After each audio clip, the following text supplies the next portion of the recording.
Let's turn our attention now to the flooding in Saskatchewan. The province's Premier, Brad Wall, is waiting to hear back from the federal government on disaster aid and flood protection measures. It's because residents along the Souris River, already swamped by floodwaters, are preparing for levels to rise even higher.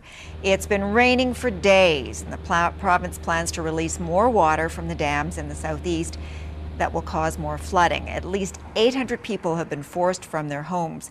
In the meantime, across the border in North Dakota, evacuation orders have been issued to 12,000 residents. Joining us now is Saskatchewan Premier Brad Wall. Good afternoon, Premier.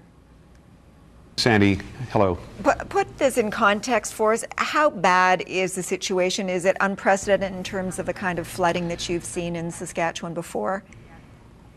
It's absolutely unprecedented. It's a 1 in 500 year event in terms of the amounts of water we're seeing in the southeast part of our province. Certainly you've referenced the reservoirs are particularly taxed, and so we're forced, in order to preserve the integrity of those reservoirs and of the dams, to have the release happening, and that has obviously caused the very unfortunate occurrence of flooding, significant flooding in communities, and the evacuations that we've highlighted. We have a great response underway by local officials, by provincial public safety officials. We're going to be there with our people in terms of disaster assistance, and we're working on plans to even mitigate some of the impacts of flooding even now. And if I may, Sandy, in terms of your introduction, I should correct one thing. We're not waiting to hear from the federal government. We've been hearing from them, and I talked to the Prime Minister yesterday. They've already offered some help in terms of flood mitigation. That's over and above any federal program, and we're going to continue to work with them to provide the appropriate response. But right now there's a lot of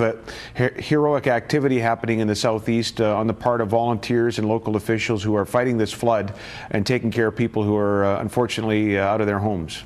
Now, I know that you've already or will be spending some $100 million to help those who maybe have to evacuate their homes or to deal with the cleanup. But what would you say is the biggest concern facing the residents there right now? Well, anytime you're out of your home, obviously that's pretty traumatic, and so the number one priority is to fight this flood, to protect people and property, and then as soon as possible get people get them out of an evacuation center and back into their homes, or to help rebuild homes where that's necessary. I think there's a bit of optimism around what happened in northeast Saskatchewan last year, which was very significant as well in terms of flooding, and triggered some help from Ottawa for our producers, for farmers, as well as from our own government.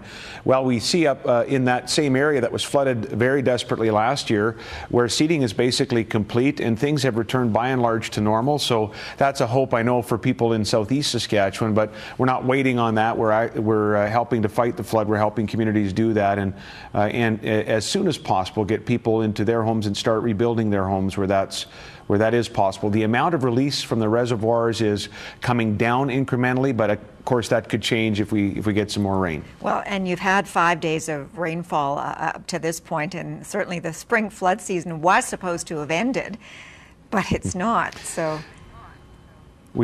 you're right. We've effectively had 2 spring runoffs in a couple of weeks for large parts of that area. So this is a very, very significant event and causing obviously a lot of havoc and trouble. And the communities are dealing with it in a very effective way, as effectively as possible. But when you get 5 to 7 inches over the course of a weekend on ground that's already saturated, that's going to cause trouble, and it has. And communities are dealing with it. One in particular, our council in Yellowgrass fought off the floods around that community, and in good Saskatchewan fashion squeezed in a steak night on Saturday for the community before they continued fighting the flood the next day.